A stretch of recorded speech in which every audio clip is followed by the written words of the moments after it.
We've solved all the easy problems. They're all hard, and they require bipartisan solutions. I'm proud to be bipartisan.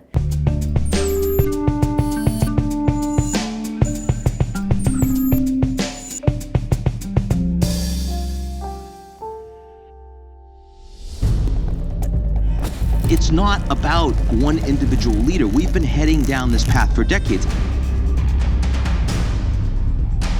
And it's not just about the US, it's about all these other countries. So what are we going to do about it? Imagine you planted a seed.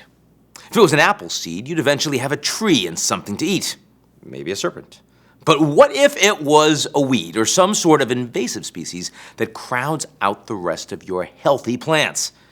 Welcome to 2019, where things aren't so bad today, but where a whole lot of bad seeds are being planted for tomorrow.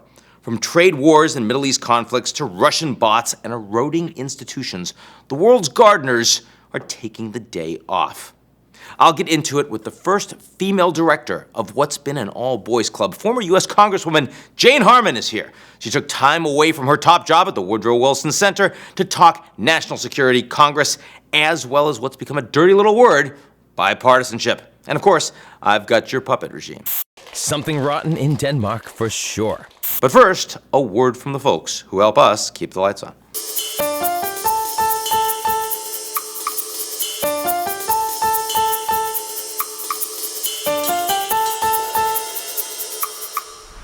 We will not allow other nations to take advantage of us any longer.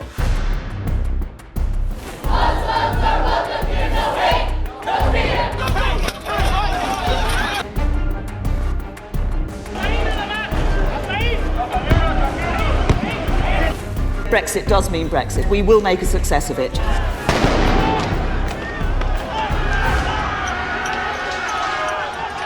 I don't want to scare you. Seriously, I don't. This show is, of course, for the children, especially when the global economy is faring pretty well. Markets are increasingly volatile, but they're resilient. They're taking hits. They're mostly bouncing back.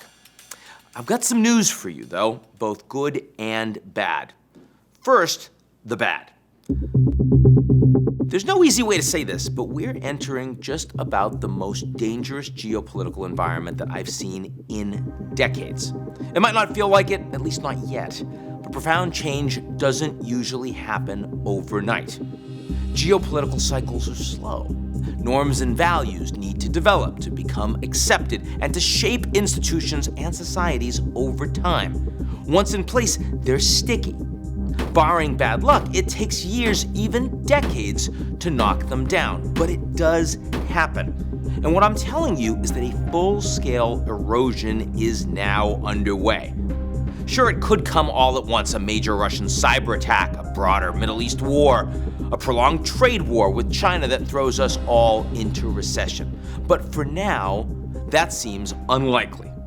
And that's the good news. Despite some worrisome headlines, 2019 is poised to be a reasonably good year, even, dare I say it, not a politically risky year. So don't go building your fallout bunker in the mountains just yet. The stockpiles of beef jerky and bottled water can wait. I mean, they don't have to, but they can. That said, who measures risk by a single year? What if you asked your retirement advisor, I know you have one, how things looked, and they gave you a 12-month horizon? Not very useful, unless you've already picked out your white pants and a place in Boca. What I'm saying is that the problem isn't 2019, it's what comes after. Let's start with America. Remember, it's not urgent. Here, political parties have grown apart, the center has disappeared, and social media is undermining trust in what's true. And yet, when it comes to the White House, for all of President Donald Trump's tough talk and tweets, he's one guy. He's been constrained by U.S. institutions, the judiciary slapping limits on his immigration policies, bureaucrats slow-rolling regulatory changes, and Congress focused on incremental approaches to change rather than sudden dramatic upheaval. After 2 years of Trump, the most important domestic takeaway is how resilient U.S. political institutions have have proven. I have invited congressional leadership to the White House tomorrow to get this done. But that doesn't mean damage isn't being done. Trump publicly contradicts U.S. intelligence agencies. He claims choices made at the Justice Department and the FBI are politically motivated. He makes America's institutions a partisan battleground and persuades citizens that the system is rigged against them. You do that long enough, you weaken the long-term functionality of a representative democracy. Of course, if Trump is defeated in 2020, that trend will slow, but American liberal democracy and its values still won't quite be what they used to be. Now let's talk Europe. It's not urgent, but let's start with the Brits.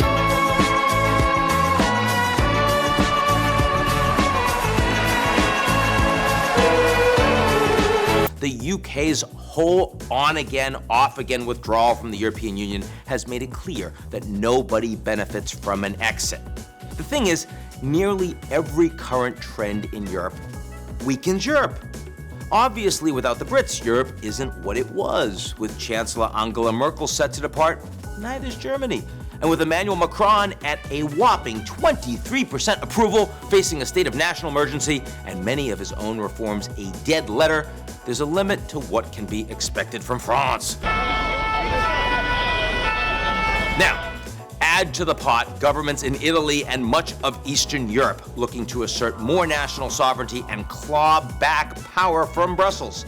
Then mix in a more divided European Parliament after their May elections, and Europe heads towards, at best, a more fragmented future, or at worst, a long, slow unwind. Of course, America's doubts about its old Western alliances don't help things. They actually create new opportunities for Chinese leader Xi Jinping, Russian President Vladimir Putin, along with the populace in Europe. And again, that trend will slow if Trump fails to win a second term. But all of this started long before Trump took office, so his departure doesn't mean that it will end. Then there's populism. Okay, say it with me all together. It's not urgent. But let's talk status quo. The political swamp resists being drained. Swamps tend to do that. And most elites like to keep things the way they are, no matter what party they subscribe to. Thing is, what's coming down the pike probably isn't sustainable. The fourth industrial revolution is underway. Think artificial intelligence, big data, automation. It all promises more growth and efficiency. But jobs will be lost. People will be displaced. They already have been. And populist leaders usually point at someone to blame. But the effect weakens governments. It delegitimizes political leaders. And along with the US-China conflict, this will be most frighteningly intensified by the next global economic downturn. We don't want a repeat of the 1930s. The scapegoat never fares well. Now, if I had time, there'd be plenty more bad seeds to talk about. Consolidating power under Xi Jinping in China, the emerging fight for dominance in a fragmented Middle East, decentralized control of new technologies. I'm talking malware, drones, biological weaponry, and of course, let's not forget climate change. In a GZERO world, decision makers are so consumed with addressing or failing to address their own daily crises that they just keep letting these bad seeds germinate. But there's still time. Remember, 2019 could turn out to be a pretty good year. That means the gardeners can still get out and do a little weeding. But if they don't, expect a bitter harvest.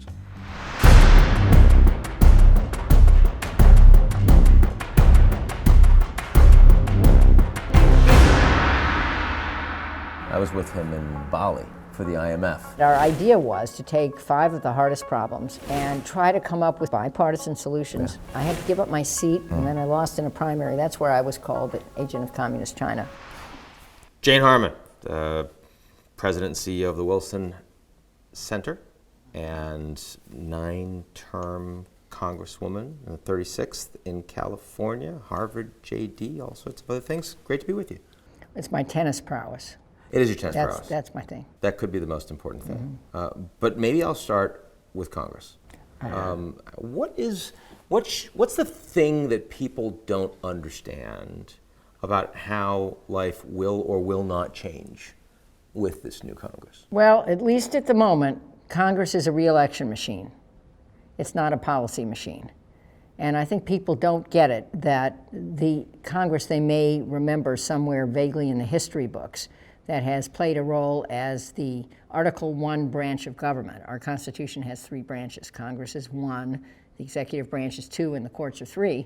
That old Article I branch of government doesn't do Article I things anymore. It just helps each party get reelected. And that, to me, is a real tragedy for the country. What led to that?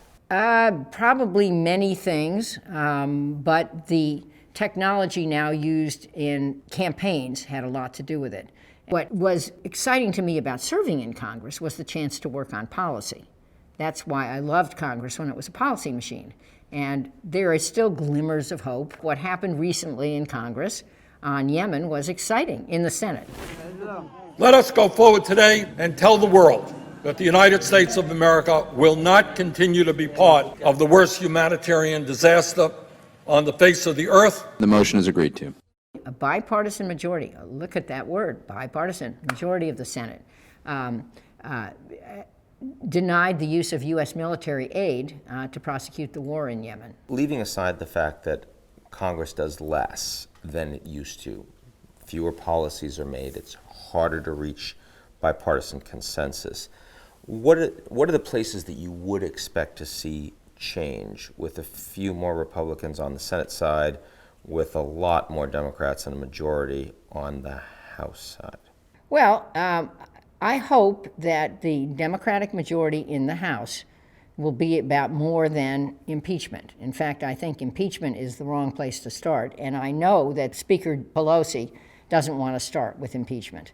I would hope that the Democratic majority in the House would do investigations where necessary, and some are, but also would come up with, and this will be hard because there's a diverse caucus there, come up with some program to lead the country forward. How do you resist calls to begin impeachment proceedings given the amount and breadth of information coming down around obstruction of justice, around lying on engagement with the Russians, all these things? I've seen the movie. I was a staffer in the Senate in the early 70s, 200 years ago, when Richard Nixon was impeached by the House on a bipartisan basis.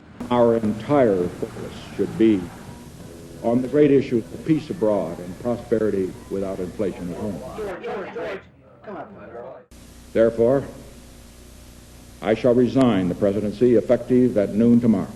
He resigned before the Senate could begin conviction proceedings. I mean, if you're impeached, that doesn't mean you're found guilty. Right. That's the indictment. And then the Senate does the conviction. I was also a member in the House in the late 90s when Bill Clinton was impeached. I voted against the impeachment counts, not that I excused him for his conduct, but I didn't think it rose to a level of a high crime or misdemeanor. At this point, there are 3 votes shy, and we have every reason to expect it's at 217 and at 218. There it is. There it is. President William Jefferson Clinton is now the 2nd president in the history of the United States to be impeached. And then he was, the Senate failed to convict, but it certainly did go to the Senate. But business stopped, and I think there are crucial things to do in this country, which is why I am for, and I think Leader Pelosi is for, beginning serious investigations in a number of committees. The Committee on Oversight, Elijah Cummings is very capable.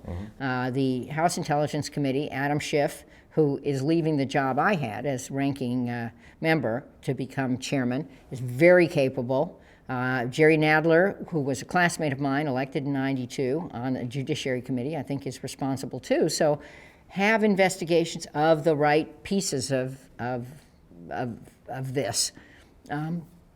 And make sure that the House is doing its oversight job. but put impeachment off. At what is the level that you think findings of those investigations reach a point where you have to actually proceed with it? You know, we'll know it when we see it. It's like pornography. Yeah, it's like pornography. We'll know it when we see it. And oh, by the way, those investigations should, to a maximum extent, be bipartisan. You would think that Is that certainly remotely plausible, given what we've seen on both sides? I think it's possible. I think it's remotely plausible. And I think it depends on how the new chairmen, I guess they're all men in these cases, behave. Now, while possibly. you and I are talking, elsewhere in this building, there's an event going on that is debating whether or not we are in a Cold War, we the Americans, with the Chinese. Right. Your answer to that is? No. No. And we are not because? We are in a dodgy patch with the Chinese, but we call them a strategic competitor now. Yes, well, they are a strategic competitor, and in fact, our new defense strategy says that our competition with Russia and China is what we need to focus on even more than counterterrorism. By labeling it that way, you make it worse, and that we are in a strategic competition. There are possibilities that we could agree on concepts. That's something Henry Kissinger recently said here. And we could agree on a way to work toward those concepts. But automatically saying we're at war, just like saying we were or are in a war on terror, is not a frame that encourages a good outcome. What's a concept that we can work on? Trade. There has to be a way for us to trade with China, a huge market for U.S. ag, and products that our consumers want to buy at low cost. And for China, we are a huge market for all the goods they produce. So there has to be a way forward on trade. Are you happy that the Trump administration is taking this issue up, is pushing the Chinese in areas that the Americans find their behavior to be unacceptable? Yes. I think intellectual property theft and demands that our companies have to basically share their trade secrets with China if they want to do business in China are wrong. And they should have been called on it years ago. And calling them is right. I just think the way we're trying to process this is wrong. And threatening increased tariffs already has had a consequence, which is that the U.S. auto industry is closing plants. And maybe people don't want to buy more sedans, okay, they want something else, but the price of parts for cars has gone up. Now, the CEO of GM, in closing those plants, Mary Barra, she said that it wasn't because of the Trump decisions on tariffs. You suggesting that might be for public consumption? I don't know what her reasons were, but certainly the cost of goods has gone up, and I think consumer taste has changed. Now, you said we're in a rough patch with the Chinese. You could make an argument that we're kind of in a rough patch globally. I don't just mean the United States, but I mean, given the asymmetries with Russia, the challenges of China, the weakness in Europe, the difficulties in the Middle East. If you were to make a suggestion of one or two things the Americans could do that are not remotely plausible, but that are plausible, that would make a difference, that would make it feel like we were making progress, that actually this environment was going to get better as opposed to more rough patch, what would that be? Well, I'd do a couple of things. They can be implausible. You already said that, right? I know. I wanted them to be plausible. Okay. How about hug our allies? Mm-hmm. Maybe that's... You mean physically? I mean... Well, you and I could start. Well, make it a road show. We could hug our allies and work with them to revitalize international institutions. So if we start adding up a whole bunch of policies that we nominally support and believe in but have no intention of really doing anything towards, the Russians must leave Ukraine, Assad must go, there must be a two-state solution for Israel-Palestine. At what point do you say to yourself, as someone with your kind of background and experience, it's hurting the Americans to not be credible, we need to just be honest about what we're actually doing here? Do you have a view on that? I actually like that formulation. We can't do everything.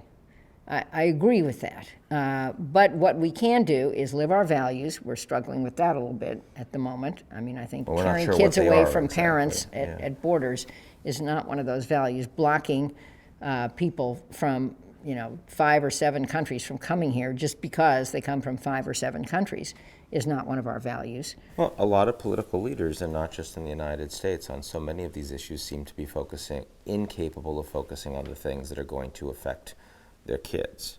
So it's not about 20 or 40 years out, it's about an electoral cycle that's a few months or a couple of years So that's out. what I said when we started this interview. Mm-hmm. Congress is a re-election machine.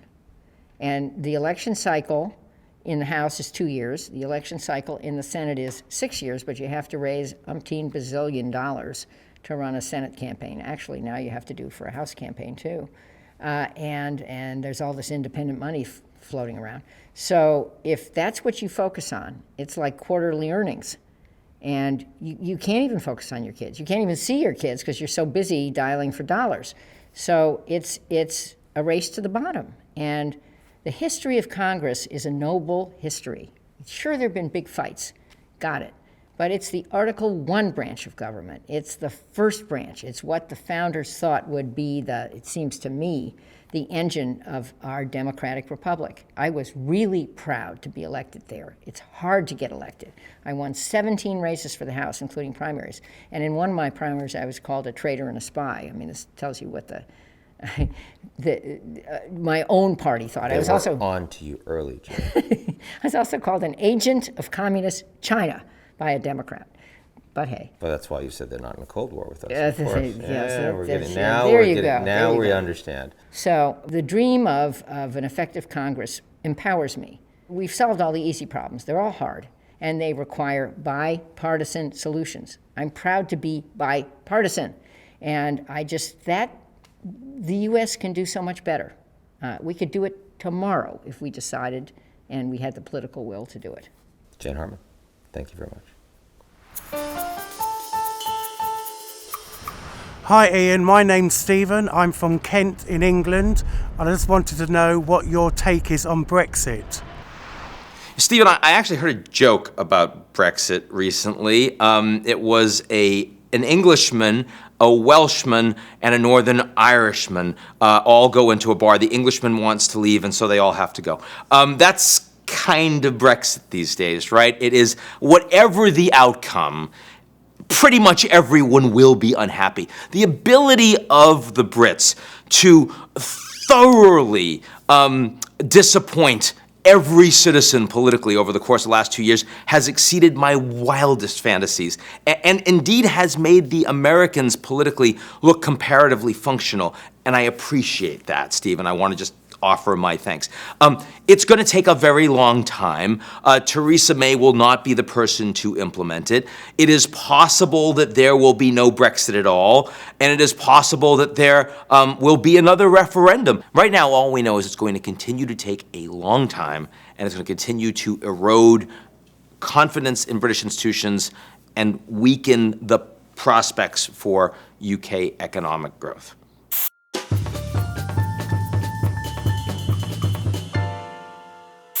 And now for something completely different. I've got puppets. Puppet regime. It's all here. Take a look. Hi, folks. Ian here with a game show called Shakespeare or North Korea. I quote an insult, and we see who said it. Shakespeare or North Korea. First insult. Stuffed cloak bag of guts.